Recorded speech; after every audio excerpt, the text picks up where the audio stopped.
Começando agora com uma nova pesquisa mostrando um cenário bem acirrado, como a gente tem visto em outras partes dos Estados Unidos, Isabel.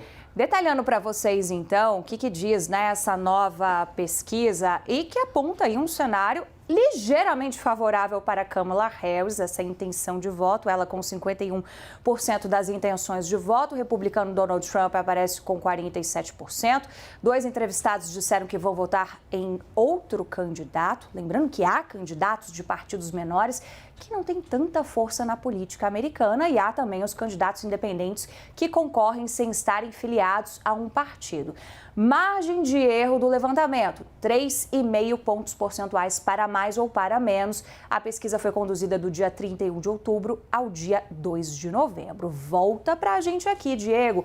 Quero ter o seu olhar sobre essa pesquisa. Eu falei ligeiramente porque a margem de erro é bastante grande, Sim. né?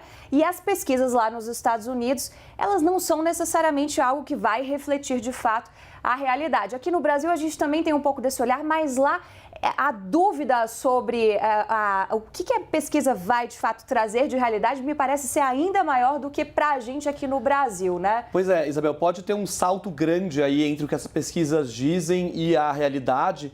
Isso porque os Estados Unidos adotam um sistema de votação muito diferente e que muitas vezes não é levado em conta na metodologia dessas pesquisas. Mesmo assim, são pesquisas feitas por institutos muito confiáveis, muito ali dos republicanos tentam descreditar um pouco essas pesquisas, porque dizendo que essas pesquisas já erraram.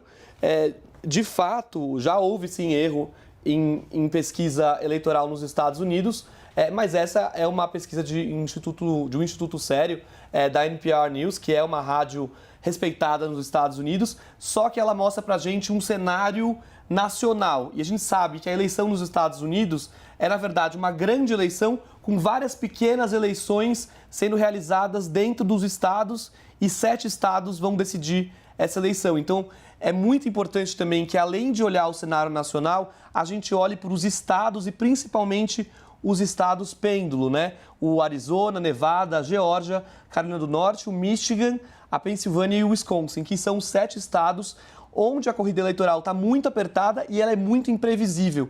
E a gente vai ter que aguardar para saber como esses estados vão se orientar em relação aos partidos agora em 2024. A gente vai ficar com esse mapa na cabeça, esse mapa que já a gente vai trazer para vocês. Vamos destrinchar bastante, entender quais são esses estados, quais são os pormenores de cada um, o que diz a população, quais são os grupos sociais que são relevantes. Também muito importante esse recorte demográfico na eleição para entender que eleitor está indo atrás de Kamala Harris e que eleitor está indo atrás de Donald Trump. Se a gente considerar questões como cidadãos latinos, né, de origem latina, negros, muçulmanos, judeus, são vários recortes para ser analisados e são recortes que, no fundo, no final, podem fazer a diferença porque os cenários, como eu disse, são muito apertados, qualquer voto pode fazer a diferença. É a eleição da minúcia, né, Diego? Eleição da minúcia, porque a gente tem ali, a gente parte do princípio de que uma parte já é pintada de vermelho para os republicanos, outra parte de azul para os democratas, mas se você for ampliando e sentindo ali como que se comporta, vai ter manchas azuis nos vermelhos, manchas vermelhas nos azuis. E muito disso também reflete uma mudança comportamental de uma parte da população desses condados com o passar do tempo. O Diego vai trazer curiosidade nesse sentido também, vai dar para a gente entender aí, colocar uma lupa nesse mapa, entender os pormenores, para a gente começar a entender juntos essa eleição que é extremamente diferente da nossa, mas que é uma delícia de acompanhar também, né, Diego? Sim, complicada. Complicada, mas quando você entende a coisa, promessa aqui, viu, gente? Quando você entende, é divertido até você acompanhar, porque é muito diferente da nossa, né? A gente fala aqui no Brasil do voto popular, por lá não necessariamente quem tem a maioria no voto popular vai ser o eleito. Isso já aconteceu no passado bem recente, pelo menos 2 vezes, né? No caso dos democratas, inclusive. Exato, 2000 e 2016.